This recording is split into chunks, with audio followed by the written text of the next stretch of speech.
기도하시겠습니다. 아버지 하나님,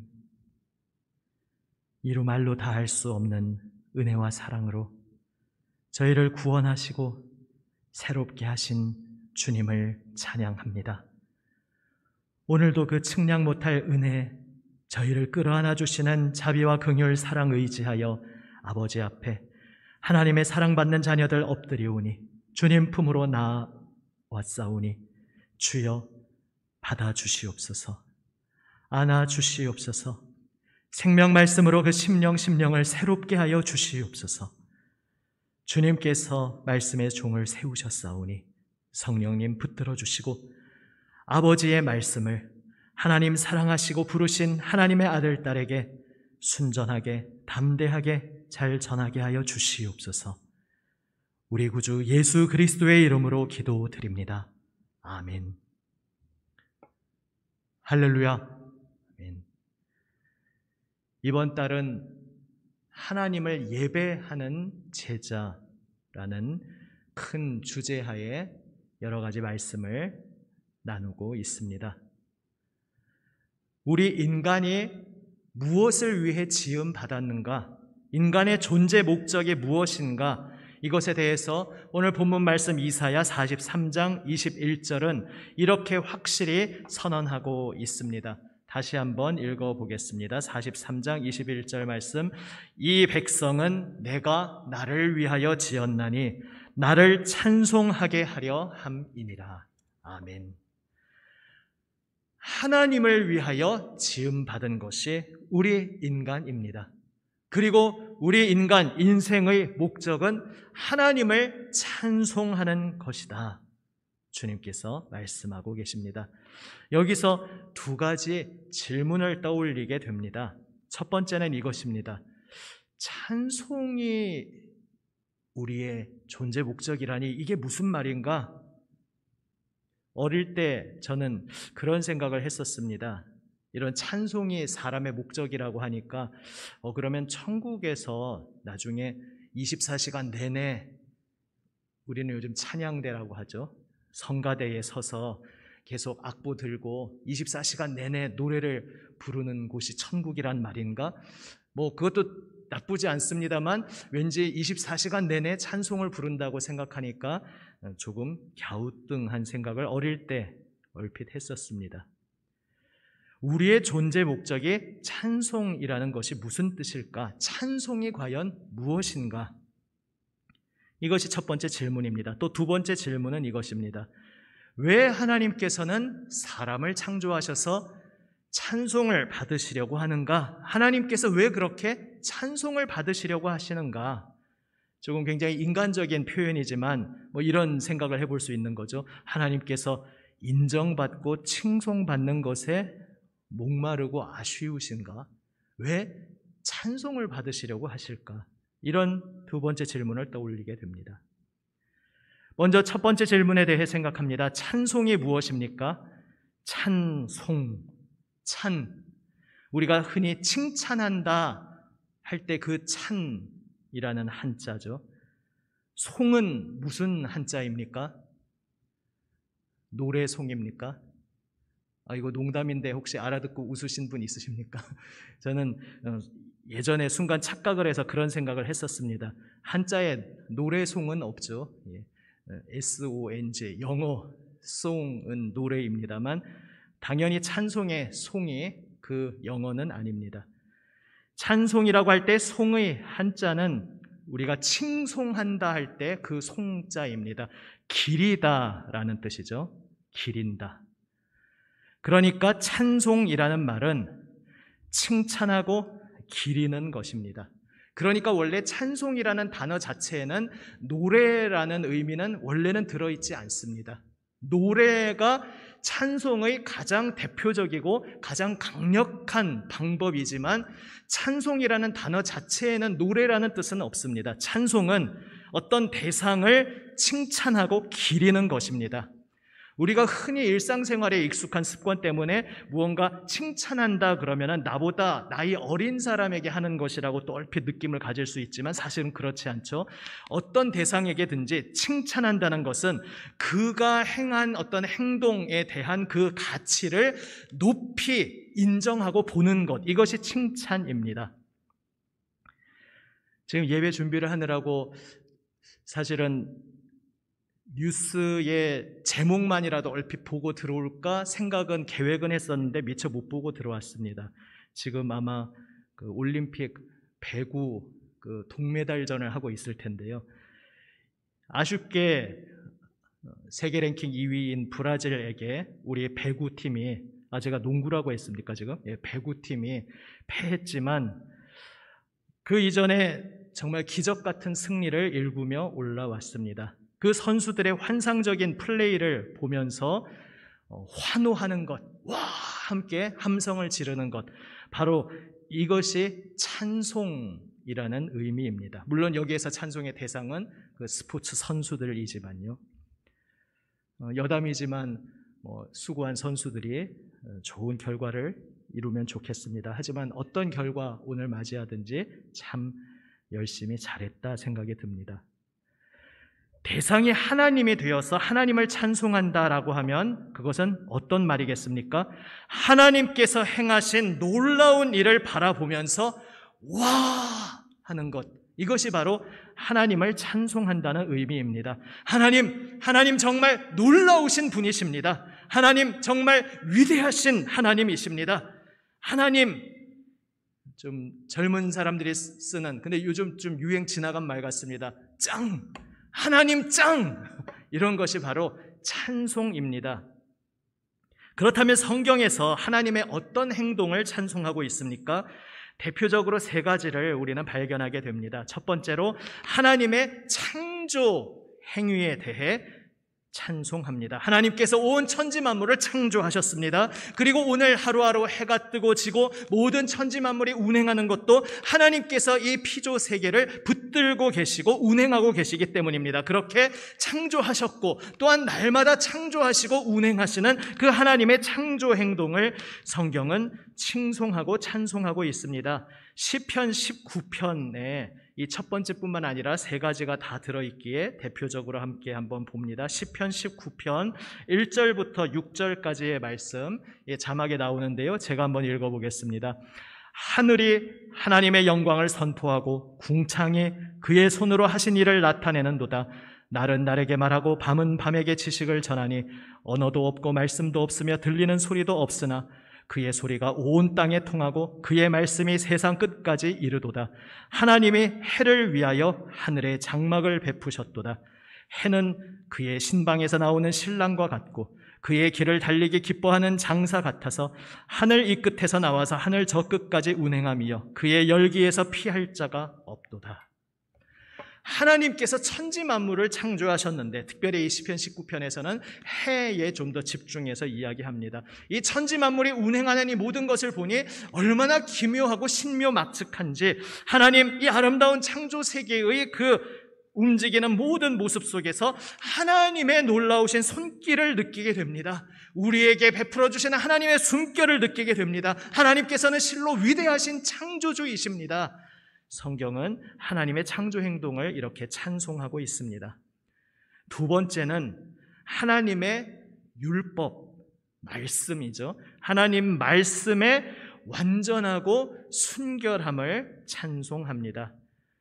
아주 긴 시편으로는 119편에 대표적으로 나오지만 지금은 19편에서도 찾아볼 수 있습니다. 방금 그 말씀에 계속해서 뒤에 이어지는 19편 7절부터 10절 제가 또 읽습니다. 여호와의 율법은 완전하여 영혼을 소생시키며 여호와의 증거는 확실하여 우둔한 자를 지혜롭게 하며 여호와의 교훈은 정직하여 마음을 기쁘게 하고 여호와의 계명은 순결하여 눈을 밝게 하시도다. 여호와를 경외하는 도는 정결하여 영원까지 이르고 여호와의 법도 진실하여 다 의로우니 금 곧 많은 순금보다 더 사모할 것이며 꿀과 송이 꿀보다 더 달도다. 아멘. 하나님의 말씀이, 하나님의 그 법도가, 하나님의 계명이 얼마나 아름답고 사모할 만한 말씀인지, 그래서 그 말씀이 얼마나 우리의 충만한 기쁨이 되는지, 우리를 시원케 하는, 우리의 생기가 돌게 하는 생명의 말씀인지, 이것을 또한 성경에서 찬송하고 있습니다. 세 번째로 하나님의 구원 행동을 찬송합니다.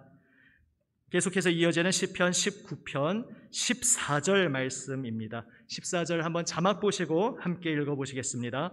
나의 반석이시요 나의 구속자이신 여호와여, 내 입의 말과 마음의 묵상이 주님 앞에 연락되기를 원하나이다. 아멘. 혹시 예전에부터 성경학교 다니시며 찬양 배우신 분들은 이 가사에서 떠오르는 그 찬양 복음성가가 있으실 것입니다. 여기에서 지금 무엇을 고백하고 있습니까? 하나님께서는 나의 반석이요 구속자시다 고백하고 있습니다. 나의 든든한 반석이신데, 왜냐하면 그분께서 나를 구원하시고 그분의 것으로 삼아 주셨기 때문이다 고백하고 있는 것입니다. 시편들은 이렇게 하나님의 구원 행동을 찬송하는 것으로 가득 차 있습니다. 바로 뒤에 이어지는 시편 20편 6절부터 9절 말씀도 제가 읽어봅니다. 20편 6절에서 9절입니다. 여호와께서 자기에게 기름 부음 받은 자를 구원하시는 줄 이제 내가 아노니, 그의 오른손에 구원하는 힘으로 그의 거룩한 하늘에서 그에게 응답하시리로다. 어떤 사람은 병거, 어떤 사람은 말을 의지하나 우리는 여호와 우리 하나님의 이름을 자랑하리로다. 그들은 비틀거리며 엎드러지고 우리는 일어나 바로 서도다. 여호와여 왕을 구원하소서. 우리가 부를 때에 우리에게 응답하소서. 아멘.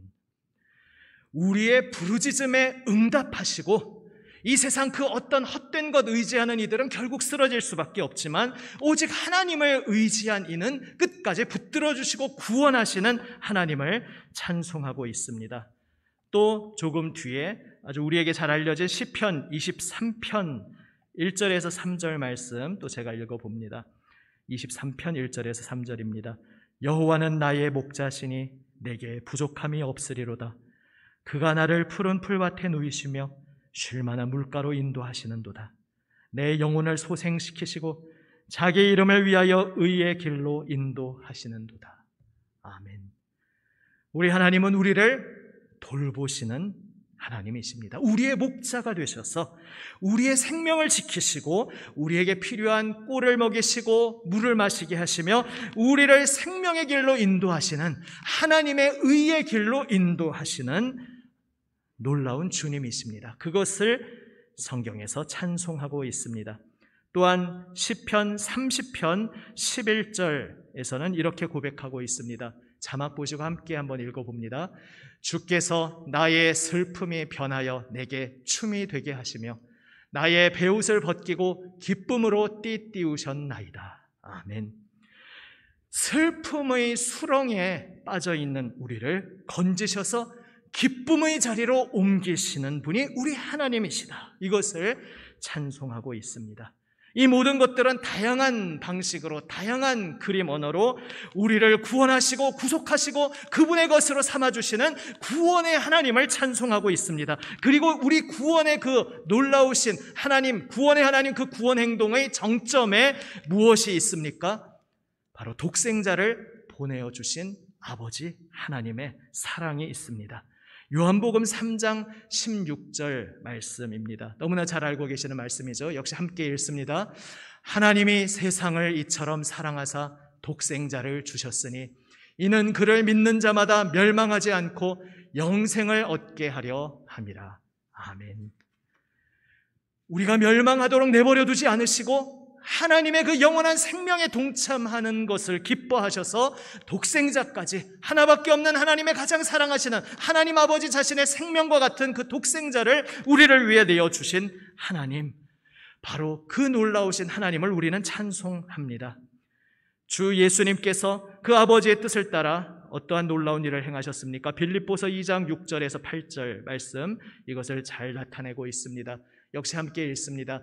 그는 근본 하나님의 본체시나 하나님과 동등됨을 취할 것으로 여기지 아니하시고 오히려 자기를 비워 종의 형체를 가지사 사람들과 같이 되셨고 사람의 모양으로 나타나사 자기를 낮추시고 죽기까지 복종하셨으니 곧 십자가에 죽으심이라. 아멘.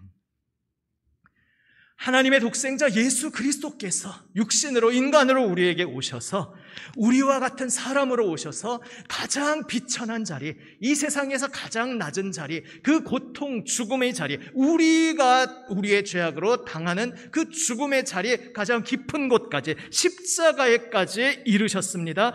그리하여 우리를 구원하셨습니다. 바로 성경에서 정점으로 찬송하는 것은 우리를 위하여 독생자를 보내신 아버지 하나님, 우리를 위하여 친히 육신으로 우리 가운데 오셔서 우리의 죄를 짊어지시고 십자가에서 보혈 흘리시고 죽으시고 부활 승리하신 놀라우신 우리 주님 예수님, 바로 그분의 위대하신 구원 행동을 찬송하고 있습니다. 이것이 바로 모든 찬송의 정점입니다.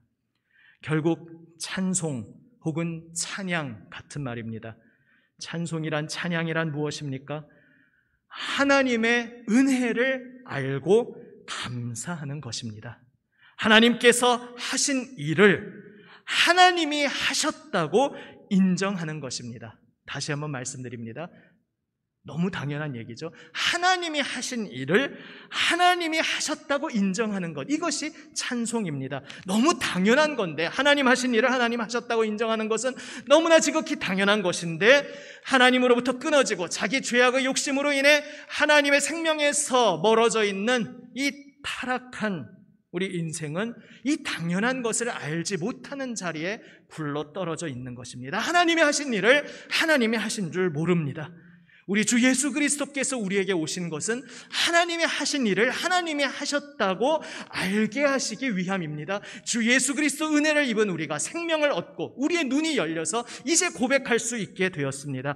하나님께서 하신 일을 하나님이 하셨다고 고백할 수 있게 되었습니다. 바로 이것이 영광을 돌린다라는 의미입니다. 우리 한국말 언어의 느낌상 왠지 영광을 돌린다 그러면은 하나님이 영광을 이렇게 주셨는데, 아이고 하나님, 이거는 하나님 것입니다, 이렇게 돌려주는, 무언가 겸손을 가장하는 약간 이런 느낌이 들 수 있습니다만, 정말로 하나님의 것이기에 하나님께 드리는 것입니다. 어떤 위대한 업적을 이룬 이 하나의 실화이기도 한데요. 너무 얘기가 옆으로 가니까 굳이 실명을 밝히지는 않겠습니다. 어떤 외국에서 유명한 어떤 발명을 하고 업적을 이루니까 그 면류관을 받았는데, 저의 이 면류관은 제 것이 아니고 제가 이 자리에 이르기까지 저를 끌어주고 저를 돌보아 주시고 곁에서 늘 응원해 주신 저의 스승님의 것입니다 하고 면류관을 벗어서 스승님에게 씌워드렸다는 것입니다. 이것은 제가 받을 것이 아닙니다.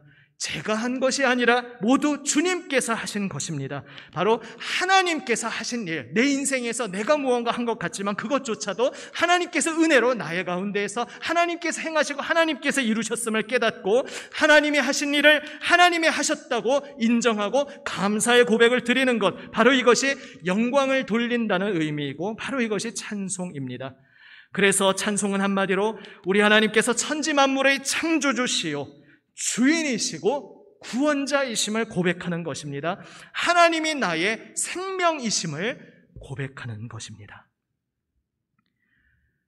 두 번째 질문에 대해 또한 답을 우리는 그래서 여기서 찾을 수 있습니다.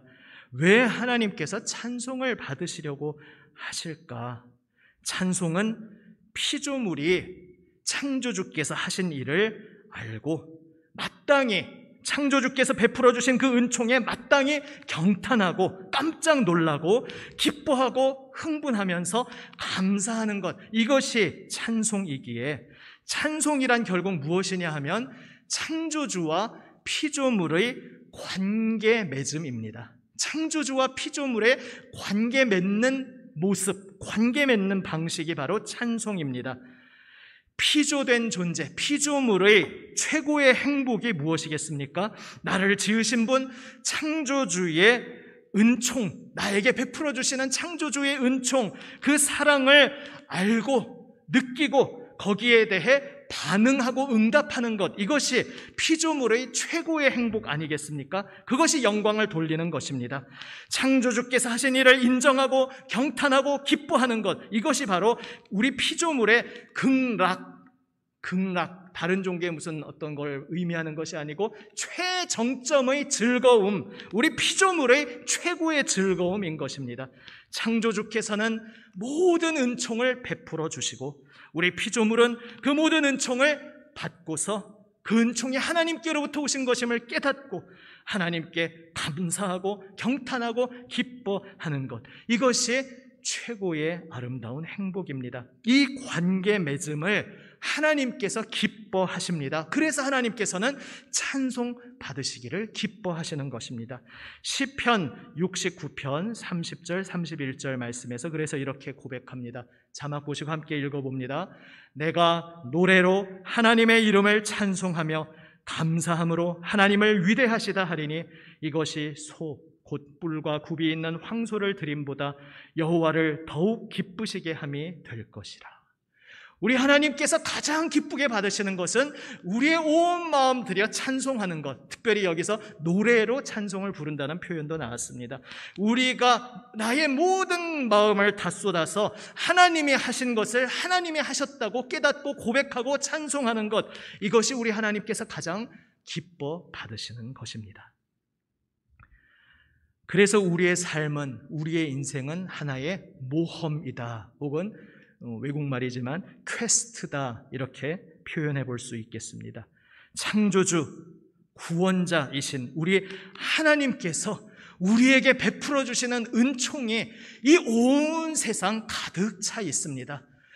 발견하지 않으려고 애를 써도 발견하지 못할 수가 없도록 충만히 모든 피조 세계에 우리를 향하여 베풀어 주신 하나님의 은총이 가득 차 있습니다.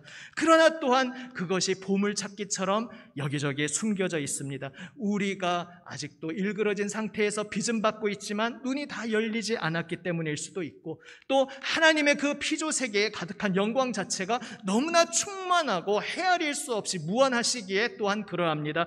우리가 영원히 살면서 발견하고 찾아도 끝까지 다 찾아낼 수 없는 것이 이 피조 세계에 가득히 차 있는 우리 하나님의 영광입니다. 우리에게 베풀어 주시는 하나님의 은총과 사랑입니다. 그래서 우리의 인생은 무엇입니까?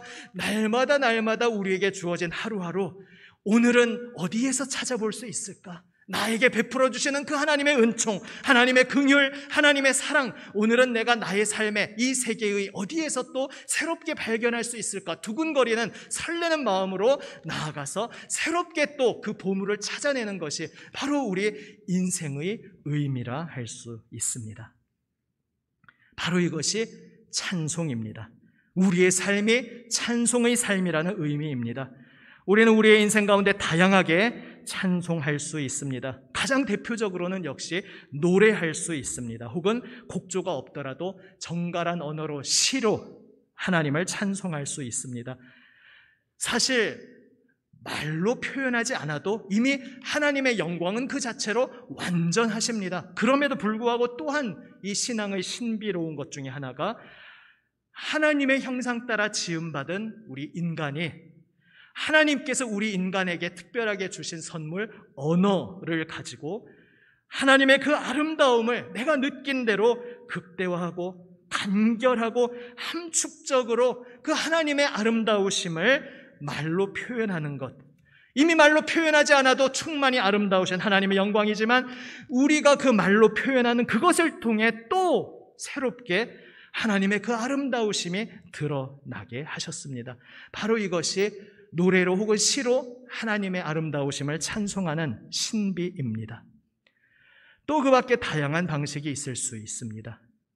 지금 점점 과학이 발전하면서 일그러진 세대는 과학의 발전이 하나님을 믿는 신앙과 반대로 간다고 간혹 착각하지만 사실은 그렇지가 않습니다. 과학을 파고 탐구하고 정말 우리가 다 헤아릴 수 없는 양자역학이라든지 여러 가지 점점 세대를 맞이하면서 이제는 우리 머리로 다 이해할 수도 없는 놀라운 이론들이 쏟아져 나올 때 우리는 정말 경탄할 수밖에 없습니다. 야, 하나님 지으신 이 피조 세계가 어찌 이리 신묘막측하신지요. 과학의 연구 속에서도 우리는 하나님을 찬송하게 됩니다. 예술의 세계에서도 마찬가지입니다. 아까 노래를 말씀드렸으니까 또 그림도 마찬가지입니다. 꼭 하나님이 만드신 이 자연 피조 세계를 직접 그린 풍경화뿐만 아니라 그냥 추상화도 마찬가지입니다. 하나님이 나에게 주신 그 미적 감각을 가지고 감사의 고백 가운데 내가 무언가 아름다움을 그림으로 표현하였다면 그 표현의 방법 속에서 이미 우리는 우리를 창조하신 하나님의 아름다우심을 바라보며 찬송하고 있는 것입니다. 지금 올림픽이 한참 진행되고 있지 않습니까? 특히 이번에 도마 같은 종목에서도 좋은 성취들을 이루었다는 소식을 듣게 됩니다. 그 사람이 어떻게 저걸 뛰어넘지? 사람이 어떻게 저런 동작으로 공중에서 막 여러 바퀴를 돌고서 저렇게 착지를 할 수 있지? 보면 정말 신기한 동작들이 많지 않습니까? 그 극한의 움직임도 바로 하나님이 인간을 이렇게도 지으셨군요. 이런 것도 할 수 있도록 만드셨군요. 이렇게 몸으로 아름다운 것도 표현할 수 있도록 만드셨군요. 우리는 고백하게 됩니다. 하나님을 떠난 인본주의에서는 과학이든 예술이든 스포츠든 우리 인간이 이 분야에서도 이런 성취를 이루었다 이렇게 착각하여 말하지만 사실은 신앙의 길에서는 어떠한 분야에서든지 하나님의 아름다우신 영광이 여기에도 찬란하게 빛을 발하고 있습니다. 우리는 고백할 수 있습니다. 이 모든 것이 찬송입니다. 아까 읽었던 시편 19편 14절 말씀을 그러한 관점에서 또 새롭게 보게 됩니다. 다시 한번 함께 읽어보시겠습니다. 나의 반석이시요 나의 구속자이신 여호와여 내 입의 말과 마음의 묵상이 주님 앞에 연락되기를 원하나이다. 아멘. 이 시편 기자는 정말 주님을 사랑하고 주님을 열망하고 사모하는 마음으로 주님의 아름다우심을 마음에서 계속 읊조리며 생각합니다. 그리고 제가 주님의 아름다우심에 대해 얼마나 사모하는지 이 마음이 주님께 다 기뻐 받으시는 것으로 주님 앞에 올라가기를 원합니다. 이렇게 고백하고 있습니다. 그런데 여기서 묵상을 이렇게 다양하게 해석할 수 있습니다. 지금 말씀을 읽고 묵상하면서 주님의 그 아름다우심을 생각하는 것 당연히 그것이 핵심이지만 아까 말씀드린 대로 과학의 분야든 예술의 분야든 어떤 스포츠의 분야든 그 속에서 하나님이 이렇게도 우리를 아름답게 지으셨군요. 우리를 통해 하나님께서 이렇게 아름다운 것도 나타내시는군요. 이 모든 것이 하나님께 올려드리는 우리의 아름다운 마음의 묵상이 될 수 있는 것입니다. 한번 우리 평생에 걸친 과업이지만 이번 주에 특별히 이 주제로 말씀을 나누었으니까 이번 한 주간 한번 그렇게 생활해 보시는 것도 제안 드려 봅니다.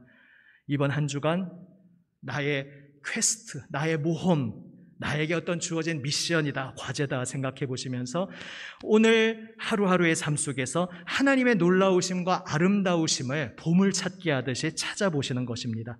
분주했던 일상을 잠시 멈추고 조용히 피조세계를 거닐면서 그러한 일들을 행하실 수도 있습니다. 혹은 연구든 예술행위든 어떤 수련을 하든 하나님 앞에서 나의 마음과 정성을 담아서 하나님의 아름다우심을 표현하는 것, 그것을 통해서 우리는 우리의 삶의 자리에서 하나님의 아름다우심을 발견하는 일들을 행할 수 있습니다.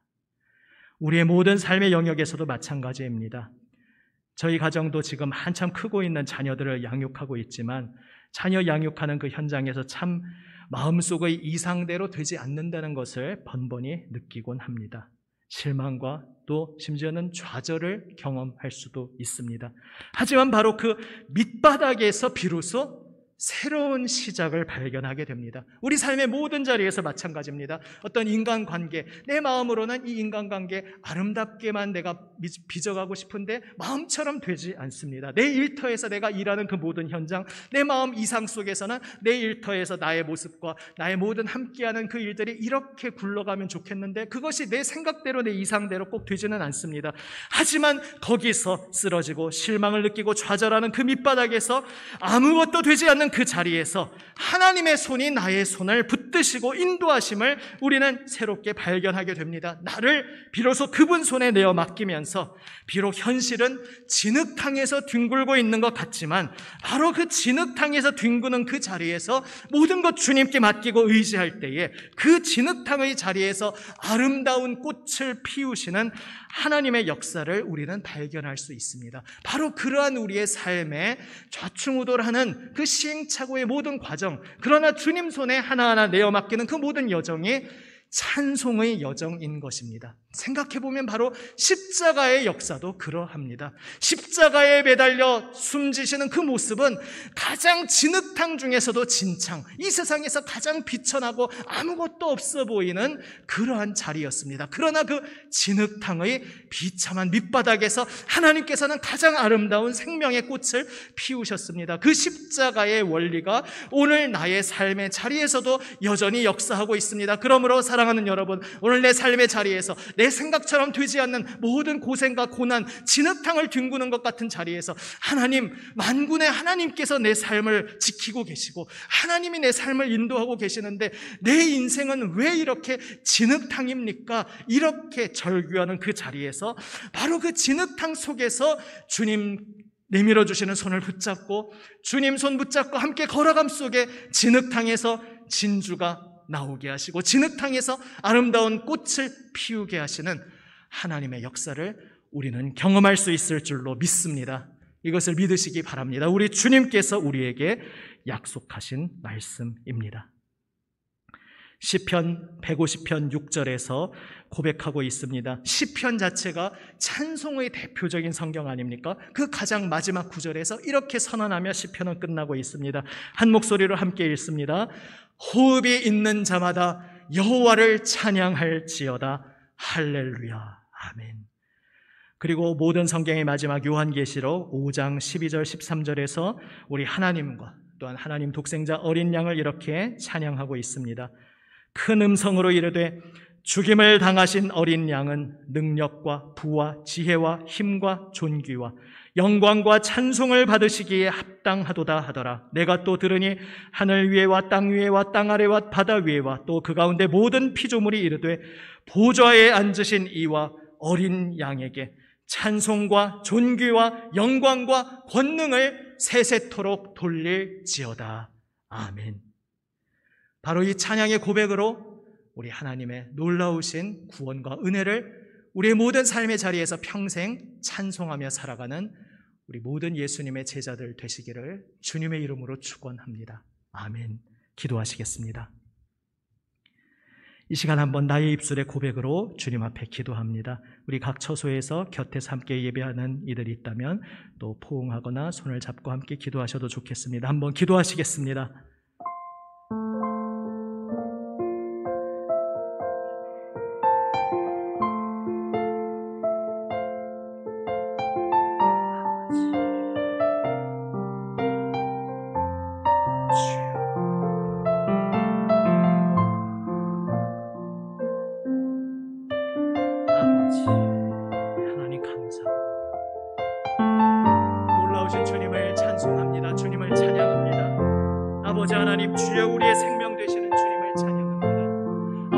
삶의 모든 자리에서 주님을 발견하며 아버지 오직 주님만 따르기 원합니다. 주여, 우리를 위하여 십자가에서 보혈을 흘리신 우리 주 예수님, 그 십자가 보혈 은혜 입은 저희들 오직 온 마음으로 온 생명으로 저희의 삶의 모든 자리에서 주님의 아름다우심을 노래하며 주님을 찬송하며 아버지 하나님 날마다 우리의 삶의 자리에서 주님의 그 베풀어 주신 은총을 새롭게 발견하며 아버지 하나님 주님을 노래하며 아버지 하나님 주님을 사모하며 주님 손잡고 주님과 동행하며 살아가게 하여 주시옵소서. 주님 감사합니다. 주님 사랑합니다. 주님 감사합니다.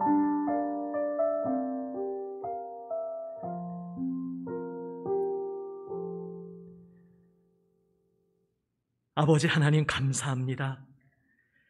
하나님의 온 존재와 생명과 마음을 다 쏟아부어 주시며 피조물인 저희를 사랑하여 주시고 구원하여 주시고 하나님의 놀라우신 은총으로 붙들어 주심을 감사드립니다. 주님, 저희가 살아있는 이유, 살아가는 목적, 오직 주님을 찬송하는 것임을 오늘 다시 한번 고백합니다. 오늘도 하나님의 그 놀라우신 은혜와 은총을 우리의 삶의 자리에서 날마다 기쁨으로 발견하게 하여 주시옵소서. 저희의 살아가는 모든 삶의 발걸음 여정 가운데 우리에게 날마다 풍성히 베풀어 주시는 하나님의 은총을 날마다 새롭게 발견하며 우리의 온 마음과 생명을 다해 주님을 노래하며 주님을 찬송하며 주님을 사모하며 주님만 따르게 하여 주시옵소서. 우리 구주 예수 그리스도의 이름으로 기도드립니다. 아멘.